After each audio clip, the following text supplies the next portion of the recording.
내 손은 더 이상 내 손이 아니다. 그냥 돌덩이다. 붙고 타고 계속 탄다. 누가 내 손가락을 비트는 것 같다. 40년을 이 손으로 썰고 젓고 밥을 했다. 우리 김치찌개는 이웃 동네까지 소문이 자자했다. 그런데 이제 김치 한 조각도 못 짓는다. 내가 너무 혹사했어. 내 자신을 탓하는 수밖에. 6년 전 식당 문을 닫고 은퇴했을 때 나는 이제 좀 쉬는구나 했다. 아픈 것도 늙어서 그러려니 했다. 사는 게 다 그렇다. 사는 게 다 그렇다. 버티는 게 이기는 거다. 그런데 하나뿐인 아들 훈이와 며느리 미란이가 지극정성으로 나를 돌봐주니 고마웠다. 특히 미란이는 병원 예약부터 식당까지 다 챙겨줬다. 훈이 키우느라 내 젊은 시절을 다 바쳤는데 며느리의 관심은 사막의 오아시스 같았다. 어머니, 이 관절염은 식단이 중요해요. 의사 선생님도 오메가3이랑 한겸증 식품 늘리라고 했잖아요. 미란이는 늘 환하게 웃으며 말했다. 제가 시장 가서 최고급 씨앗이랑 영양제 챙겼어요. 이걸로 꼭 드세요. 어머니 건강이 최고잖아요. 며느리가 주는 음식에는 늘 해바라기씨, 참깨, 타히니 같은 씨앗과 식물성 오일이 가득했다. 보조제도 한 움큼씩 꺼내왔다. 며느리가 너무 신경 써주는 것이 고마웠다. 고마워할수록 나는 더 먹어야만 했다. 하지만 이상하게도 통증은 시간이 갈수록 악화됐다. 병원에서 시키는 대로 했는데도 염증 수치는 떨어질 줄 몰랐다. 의사도 고개를 갸웃거렸다. 나는 김치 한 조각 찢을 수 없는 내 손을 보며 내가 뭘 잘못 먹고 있나 싶었다.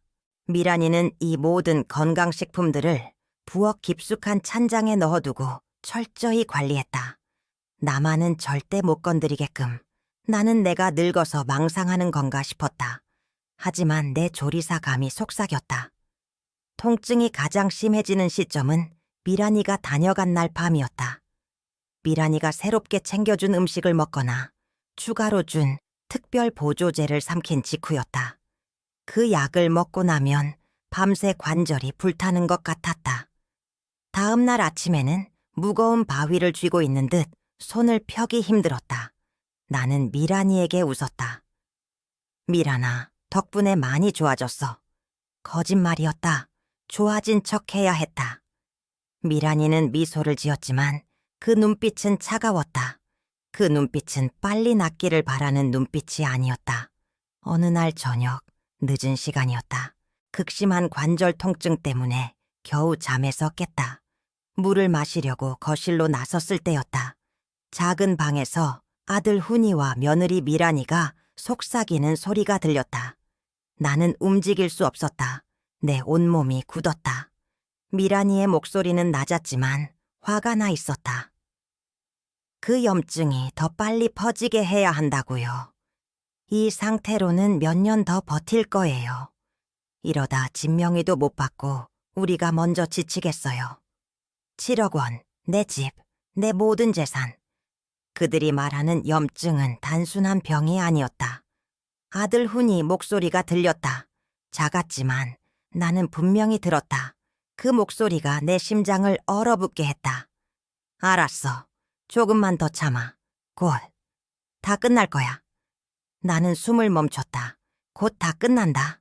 그들이 말하는 끝은 내 삶의 끝이었다. 내 건강 악화가 단순한 노화가 아니라 가장 믿었던 가족의 의도적인 계획이었음을 어렴결에 깨달았다. 관절을 태우던 고통보다 더 차가운 공포가 심장을 파고들었다. 나는 더 이상 고통 때문에 비명을 지를 수조차 없었다. 내 몸이 미세하게 떨리는 것을 느꼈다. 설마 내 아들 며느리가 나를 해칠 리가. 미친 사람의 생각이라고 스스로에게 수천 번 속삭였다. 하지만 나는 이미 진실을 알았다. 내가 키운 아들과 며느리가 나를 죽이려 한다. 나는 조용히 침실로 돌아와 이불을 뒤집었었다. 몸이 약해지면 몸도 약해진다더니, 마음이 약해지면 몸도 약해진다더니, 이제는 마음이 단단해져야 할 때였다. 그들이 도대체 내 음식에 뭘 넣고 있는 걸까? 그 건강식품이라는 것이 사실은 나를 병들게 만드는 도구였다니. 나는 떨리는 손으로 침대 밑을 더듬어 미란이가 준 특별 보조제 한 알을 찾아 쥐었다. 이걸 먹어야 나는 죽는다는 뜻이었다. 침대 천장을 올려다보며 생각했다. 나는 여기서 죽을 수 없다. 내가 힘들게 번 이 집을 이 탐욕스러운 사람들 손에 넘겨줄 수 없다. 나는 살아남아야 한다. 하지만 어떻게? 그들이 도대체 내 음식에 뭘 넣고 있는 걸까? 나는 밤새도록 통증 속에서 눈을 뜬 채 생각했다. 며느리가 내 건강을 빌미로 나를 속이고 있었다.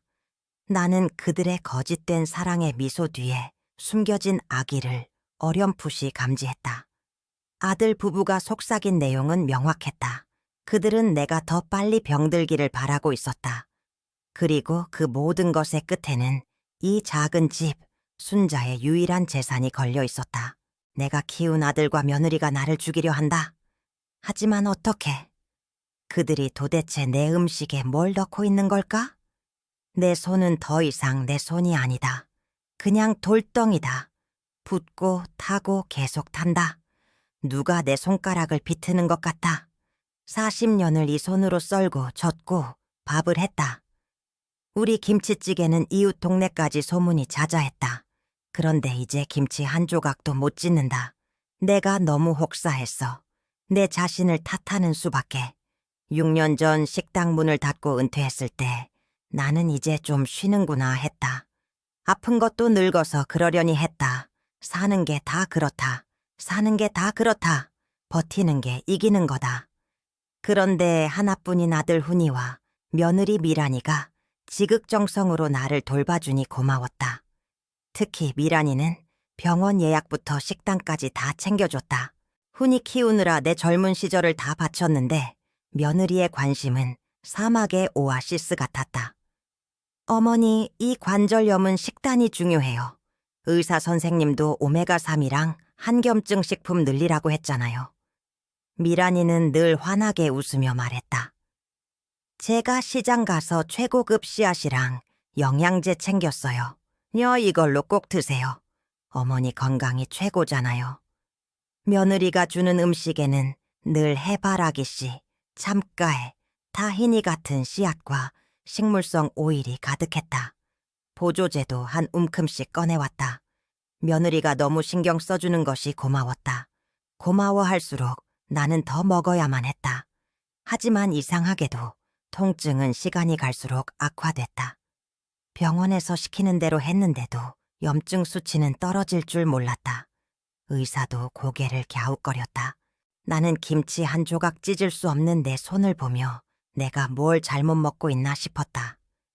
미란이는 이 모든 건강식품들을 부엌 깊숙한 찬장에 넣어두고 철저히 관리했다. 나만은 절대 못 건드리게끔.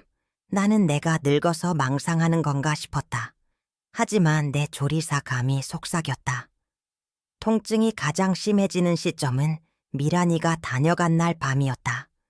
미란이가 새롭게 챙겨준 음식을 먹거나 추가로 준 특별 보조제를 삼킨 직후였다. 그 약을 먹고 나면 밤새 관절이 불타는 것 같았다. 다음 날 아침에는 무거운 바위를 쥐고 있는 듯 손을 펴기 힘들었다. 나는 미란이에게 웃었다. 미란아, 덕분에 많이 좋아졌어. 거짓말이었다. 좋아진 척해야 했다. 미란이는 미소를 지었지만 그 눈빛은 차가웠다. 그 눈빛은 빨리 낫기를 바라는 눈빛이 아니었다. 어느 날 저녁 늦은 시간이었다. 극심한 관절 통증 때문에 겨우 잠에서 깼다. 물을 마시려고 거실로 나섰을 때였다. 작은 방에서 아들 훈이와 며느리 미란이가 속삭이는 소리가 들렸다. 나는 움직일 수 없었다. 내 온몸이 굳었다. 미란이의 목소리는 낮았지만 화가 나 있었다. 그 염증이 더 빨리 퍼지게 해야 한다고요. 이 상태로는 몇 년 더 버틸 거예요. 이러다 집 명의도 못 받고 우리가 먼저 지치겠어요. 7억 원, 내 집, 내 모든 재산. 그들이 말하는 염증은 단순한 병이 아니었다. 아들 훈이 목소리가 들렸다. 작았지만 나는 분명히 들었다. 그 목소리가 내 심장을 얼어붙게 했다. 알았어. 조금만 더 참아. 곧 다 끝날 거야. 나는 숨을 멈췄다. 곧 다 끝난다. 그들이 말하는 끝은 내 삶의 끝이었다. 내 건강 악화가 단순한 노화가 아니라 가장 믿었던 가족의 의도적인 계획이었음을 어렴결에 깨달았다. 관절을 태우던 고통보다 더 차가운 공포가 심장을 파고들었다. 나는 더 이상 고통 때문에 비명을 지를 수조차 없었다. 내 몸이 미세하게 떨리는 것을 느꼈다. 설마 내 아들 며느리가 나를 해칠 리가. 미친 사람의 생각이라고 스스로에게 수천 번 속삭였다. 하지만 나는 이미 진실을 알았다. 내가 키운 아들과 며느리가 나를 죽이려 한다. 나는 조용히 침실로 돌아와 이불을 뒤집었었다. 몸이 약해지면 몸도 약해진다더니, 마음이 약해지면 몸도 약해진다더니, 이제는 마음이 단단해져야 할 때였다. 그들이 도대체 내 음식에 뭘 넣고 있는 걸까? 그 건강식품이라는 것이 사실은 나를 병들게 만드는 도구였다니. 나는 떨리는 손으로 침대 밑을 더듬어 미란이가 준 특별 보조제 하나를 찾아 쥐었다. 이걸 먹어야 나는 죽는다는 뜻이었다. 침대 천장을 올려다보며 생각했다. 나는 여기서 죽을 수 없다. 내가 힘들게 번 이 집을 이 탐욕스러운 사람들 손에 넘겨줄 수 없다. 나는 살아남아야 한다. 하지만 어떻게? 그들이 도대체 내 음식에 뭘 넣고 있는 걸까? 나는 밤새도록 통증 속에서 눈을 뜬 채 생각했다. 며느리가 내 건강을 빌미로 나를 속이고 있었다.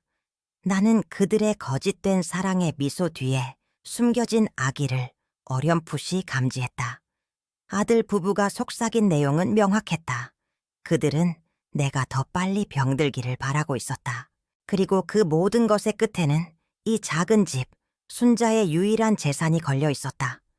내가 키운 아들과 며느리가 나를 죽이려 한다. 하지만 어떻게? 그들이 도대체 내 음식에 뭘 넣고 있는 걸까?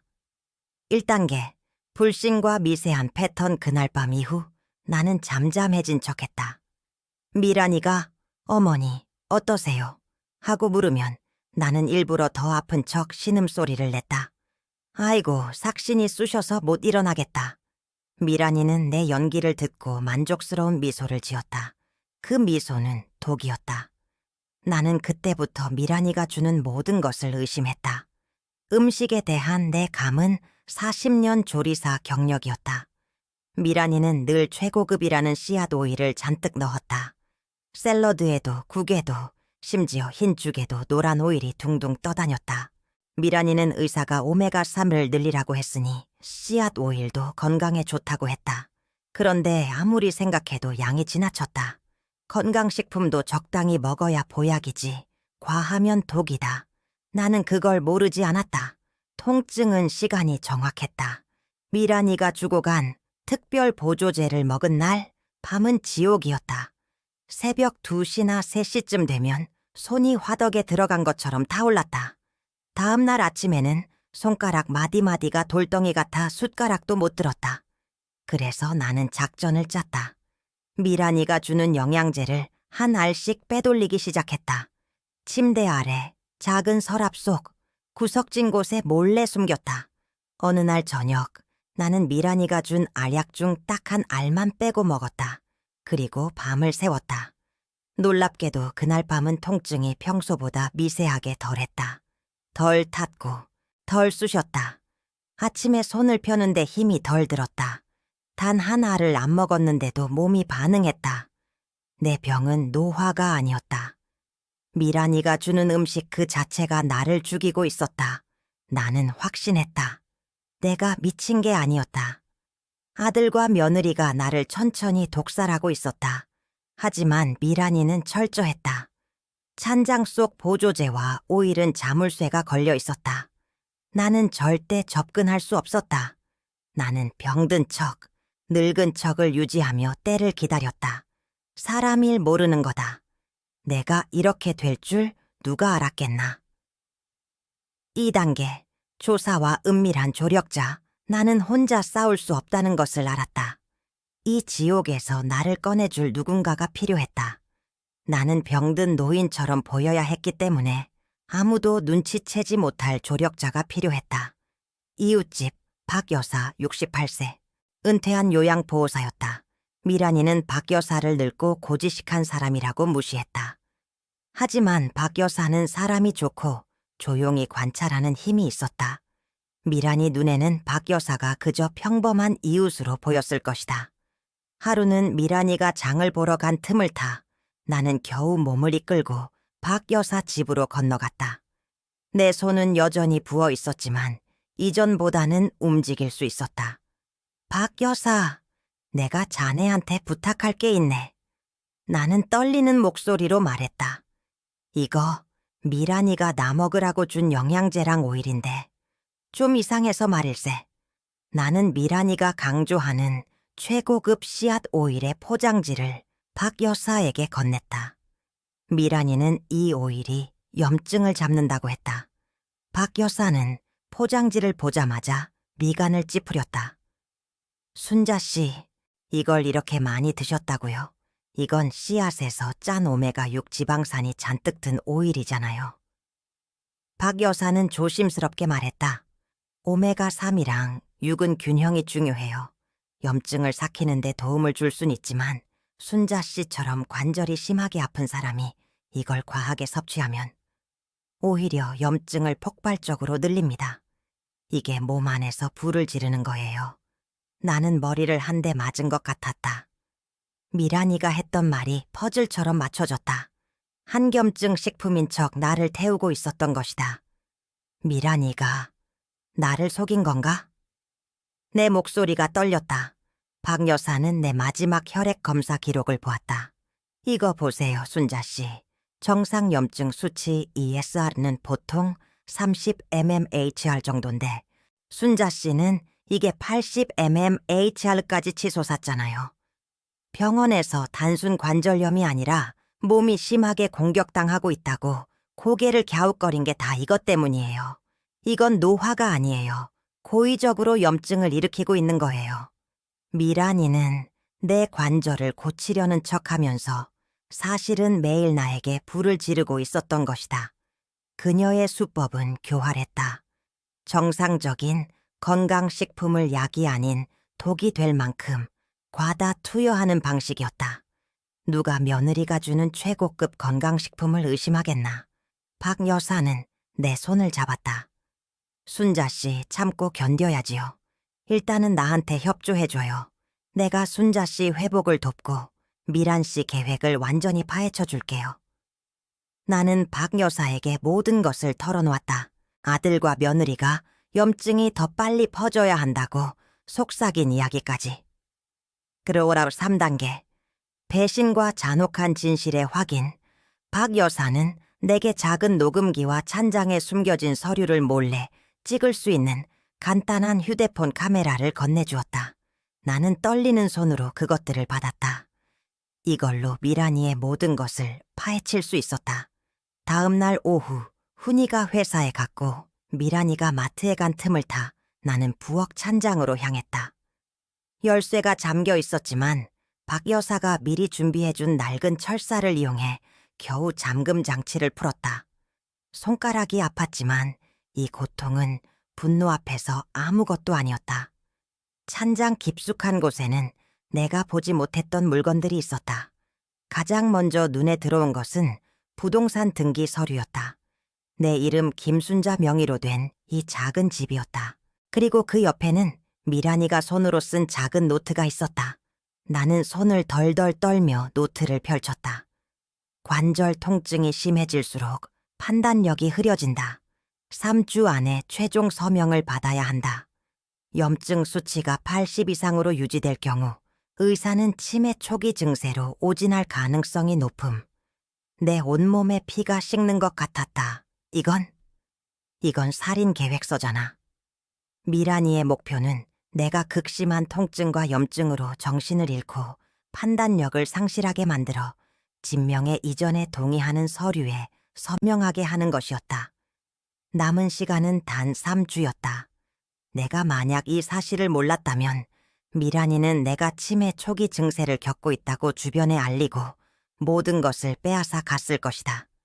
나는 눈물이 나지 않았다. 울 기력조차 없었다. 그저 온몸이 돌덩이처럼 단단해졌다. 피를 나눈 아들, 내가 젊은 시절 모든 것을 바쳐 키운 아들마저 돈 때문에 나의 죽음을 재촉하고 있었다. 그때 거실에서 훈이의 목소리가 들렸다. 미란이가 예정보다 일찍 돌아온 것이었다. 나는 서둘러 노트를 접고 등기 서류를 제자리에 돌려놓았다. 그리고 침실로 기어가듯 돌아와 쓰러졌다. 아픈 척해야 했다. 그들이 나를 더 이상 의심하지 않도록 훈이가 들어왔다. 어머니 괜찮으세요? 왜 이렇게 땀을 흘리세요? 훈이의 목소리는 걱정하는 척했지만 그 눈빛은 냉랭했다. 아, 훈아. 갑자기 관절이 너무 아파서 너희들 돌아올 때까지 잠깐 눈 좀 붙이려고 했다. 나는 겨우 목소리를 짜냈다. 걱정 마세요, 어머니. 내일 중요한 서류 정리할 게 있어요. 그것만 정리하시면 이제 편하게 쉬실 수 있을 거예요. 훈이는 내 손을 잡았다. 그 손길이 징그러웠다. 편하게 쉬실 수 있을 거예요. 그들의 계획대로라면 나는 편안하게 죽을 수 있을 터였다. 그날 밤 미란이는 나에게 평소보다 더 많은 보조제와 오일이 섞인 죽을 가져왔다. 어머니, 이거 드시면 내일 아침에 훨씬 개운하실 거예요. 제가 특별히 신경 써서 만들었어요. 그녀의 미소는 승리를 확신하는 미소였다. 나는 죽을 받아들었지만 곧장 화장실로 가서 몰래 토해냈다. 그리고 침대에 다시 누워 천장을 바라보았다. 마음 단단히 먹어야지. 나는 여기서 무너지지 않는다. 나는 박 여사가 건넨 녹음기를 몰래 켰다. 미란이와 훈이는 옆방에서 다시 집 이야기를 하고 있었다. 미란이 목소리. 내일 꼭 받으셔야 해요. 중개인도 대기하고 있고 7억 원짜리 집이잖아요. 이걸로 훈이 사업비 다 갚고 나면. 훈이 목소리. 알았어. 내일 오전에 바로 서명 받을게. 어머니가 너무 아파서 판단력이 흐릴 때 빨리 끝내야지. 그들의 대화는 녹음기에 또렷하게 담겼다. 나는 증거를 확보했다. 이제 남은 것은 나의 건강을 되찾는 것, 그리고 방역할 때까지 철저하게 그들을 속이는 것뿐이었다. 4단계, 비밀스러운 회복과 방역 준비. 나는 이제 더 이상 그들의 계획에 휘둘릴 수 없었다. 나는 조리사였다. 남에게 밥을 해주는 사람이었다. 이제 내 몸은 내가 지켜야 했다. 박 여사가 나에게 진정한 한겸증 식단을 가르쳐 주었다. 순자 씨, 몸은 오일 전쟁 중이에요. 모든 씨앗, 오일. 미란 씨가 준 보조제는 당장 끊으세요. 그 오메가6 지방산이 염증을 미치게 만들고 있어요. 순자 씨는 가장 단순하고 따뜻한 음식을 드셔야 해요. 첫 번째 비밀 무기는 전통 발효식품이었다. 약 대신 청국장이랑 된장을 드세요. 소량씩, 따뜻하게. 이걸로 장을 다스려야 염증이 잡힙니다. 박 여사는 미란이 눈에 띄지 않게 신선한 재료와 직접 만든 청국장을 가져다 주었다. 나는 미란이가 준 음식을 몰래 버리고 박 여사가 준 죽과 된장국을 아주 조금씩 먹기 시작했다. 두 번째 비밀 무기는 순환 회복이었다. 박 여사가 가르쳐준 방법은 간단했지만 놀라웠다. 순자 씨, 통증이 심할 때마다 따뜻한 물에 15분 동안 발을 담가보세요. 발이 따뜻해지면 혈액순환이 되면서 관절 통증이 일시적으로 완화돼요. 나는 즉시 이 방법을 실행했다. 저녁마다 미란이와 훈이가 잠든 후 나는 몰래 주방으로 가서 세숫대야에 따뜻한 물을 받아 발을 담갔다. 15분 동안 발을 담그고 나면 신기하게도 손가락 관절의 욱신거림이 잠시나마 가라앉았다. 나는 또 다른 작은 조치를 취했다. 박 여사가 혈압 측정기와 청해, 그리고 염증 수치를 간접적으로 파악할 수 있는 간단한 자가 진단 키트를 몰래 가져다 주었다. 물론 정확한 ESR 수치는 아니었지만 내 몸 상태의 변화를 알 수 있었다. 미란이는 내가 준 오일과 보조제를 먹어야 한다고 믿었다. 나는 오일을 모두 하수구에 버렸다. 미란이가 가져다 준 새 보조제는 통째로 박 여사에게 보내 분석을 의뢰했다. 미란이는 모르겠지만 내 몸속의 염증 수치는 서서히 떨어지기 시작했다. 며칠이 지났다. 나는 여전히 아픈 척, 힘든 척, 정신이 오락가락하는 척 연기했다. 어머니, 이번 주 내로 꼭 서명하셔야 해요. 시간이 없어요. 미란이는 점점 초조해했다. 아이고, 미란아. 내일은 꼭 할게. 오늘은 너무 손이 떨려서. 나는 서명하는 신용만 하면서 떨리는 손을 보여주었다. 미란이는 더 이상 참지 못했다. 다음 날, 미란이는 나에게 새로 포장된 특별 영양 강화제를 건넸다.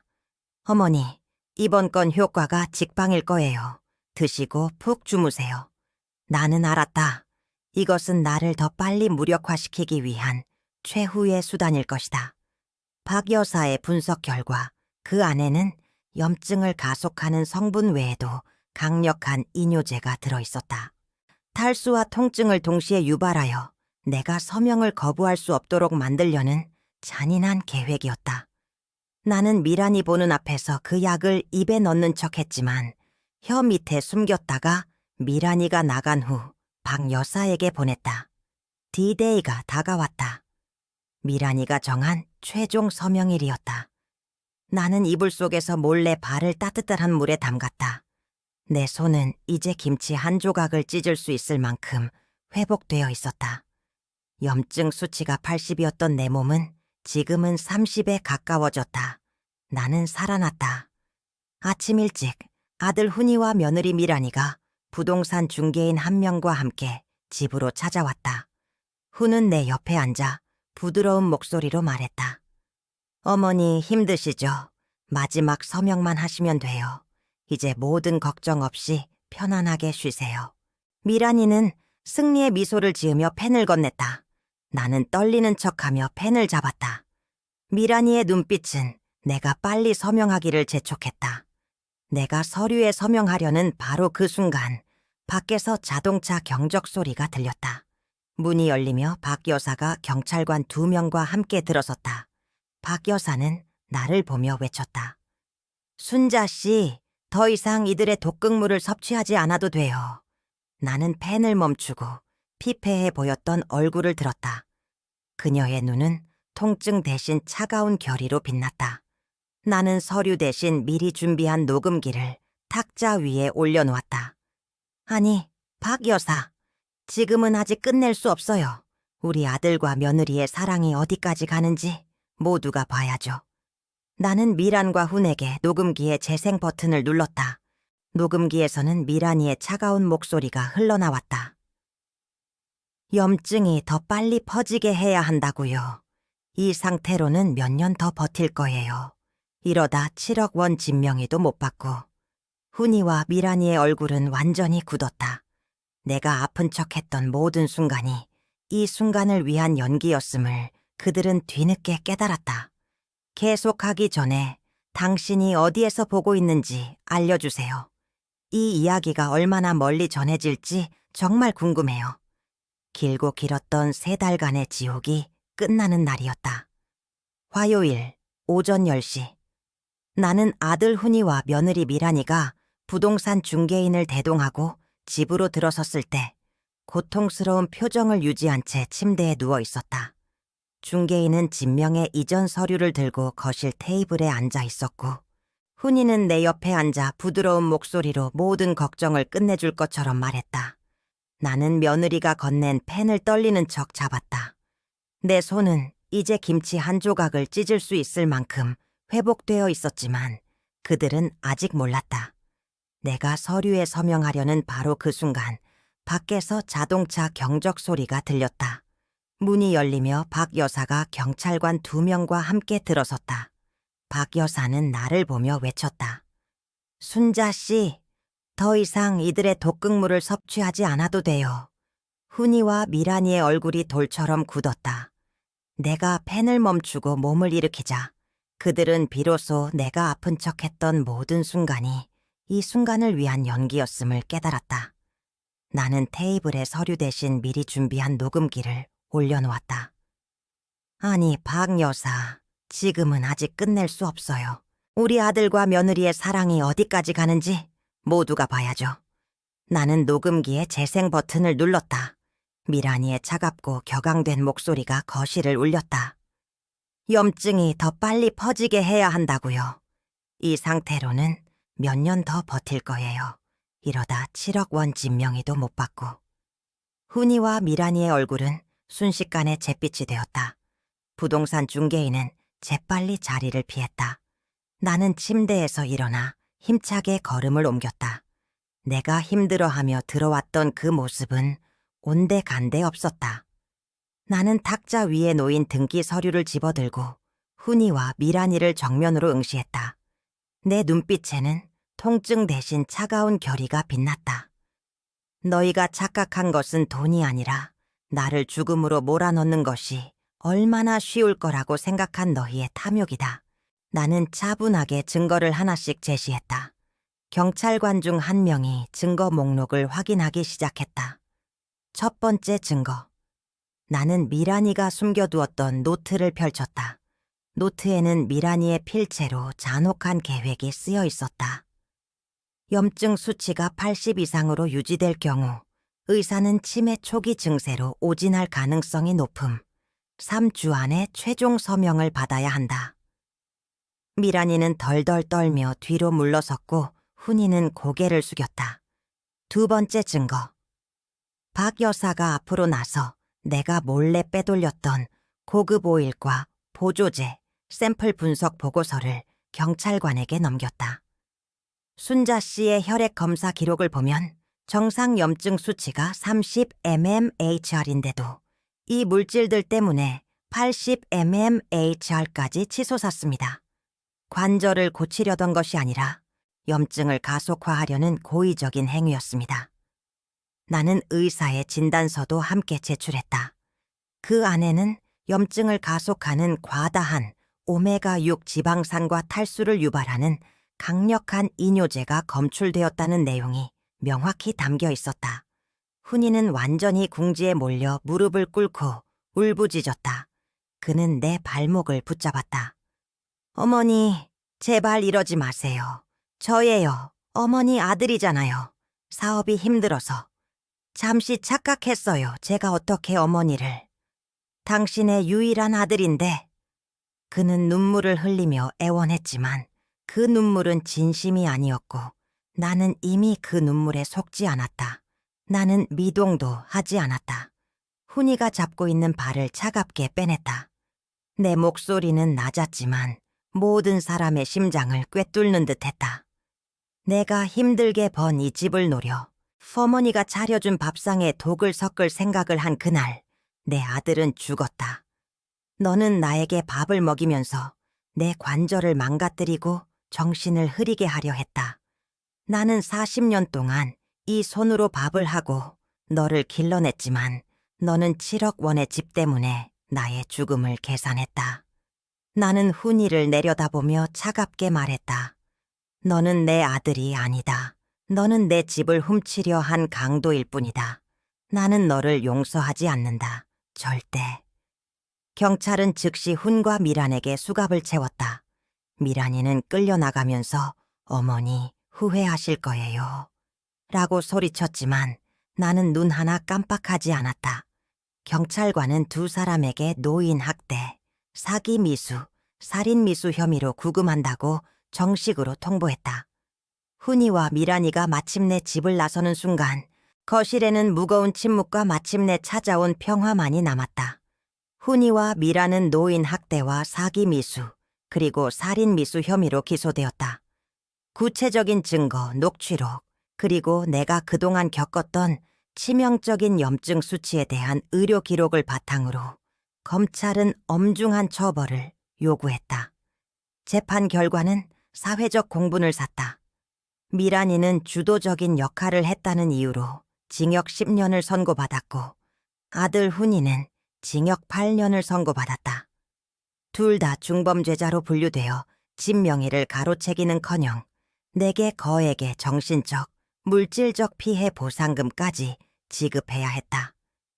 미란이는 간호조무사 자격증이 박탈당했고 훈이의 사업은 완전히 파산했다. 그들이 탐냈던 7억 원 상당의 집은 온전히 내 명의로 남았다. 그들이 훔치려 했던 모든 것, 그들의 탐욕은 그들을 감옥에 가두는 족쇄가 되었다. 우리 친척들은 물론이고 같은 동네 이웃들 모두가 그들의 폐륜적인 행위에 대해 분노하며 그들과의 관계를 끊었다.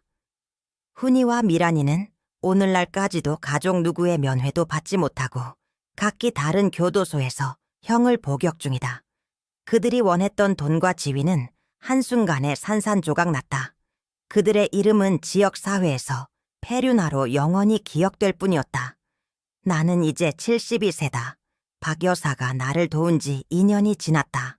나는 더 이상 고통 속에서 신음하지 않는다. 박 여사가 가르쳐준 대로 모든 가공 보조제를 끊고 된장과 청국장 같은 전통 발효식품을 중심으로 한 소박하고 따뜻한 식단을 유지했다. 매일 저녁 따뜻한 물에 15분간 발을 담그는 습관은 내 관절 통증을 드라마틱하게 개선했다.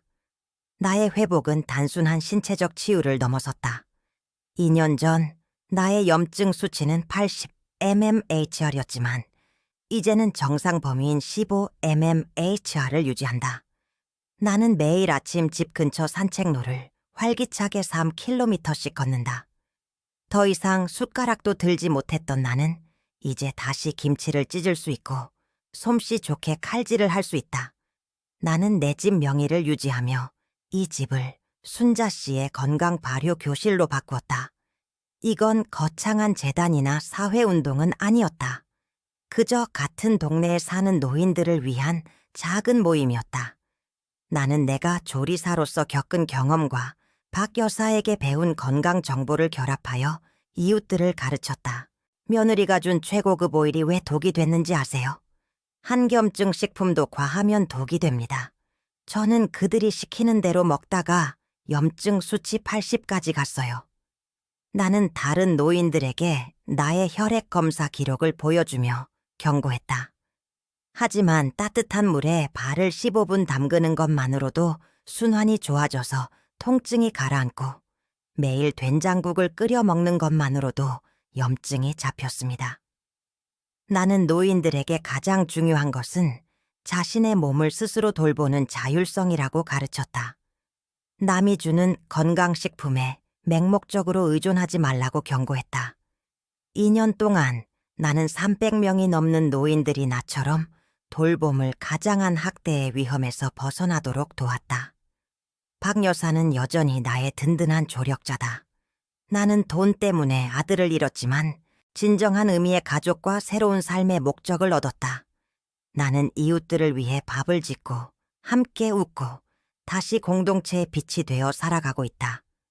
그들이 내게서 7억 원을 훔치려 했으나 나는 그 탐욕을 통해 얻은 교훈을 수백 명의 이웃에게 전파했다. 내 며느리는 내가 70세에 죽기를 계획했다. 하지만 70이 새가 된 지금 나는 가장 건강하고 가장 충만한 삶을 살고 있다. 나는 매일 아침 창문을 열고 신선한 공기를 마시며 내 손으로 직접 김치를 찢는다. 나는 더 이상 그들의 그림자 속에 살지 않는다. 그들이 나에게 주입했던 두려움과 침묵은 영원히 묻어버렸다. 아들의 탐욕은 나의 몸에 불을 질러 나를 무력하게 만들려 했다. 하지만 나는 그 불길을 뜨거운 물에 발을 담그고 소박한 된장국을 끓여 먹으며 껐다. 가장 완벽한 복수란 증오가 아닌 생존으로 이루어지는 것. 그리고 마침내 내 영혼은 평화롭다. 그리고 끝까지 함께 해주셨다면 이야기에 대한 당신의 생각과 앞으로 어떤 종류의 이야기를 더 보고 싶은지 댓글로 남겨주세요. 여기 와 주셔서 정말 감사합니다. 다음 감동적인 이야기에서 또 만나요.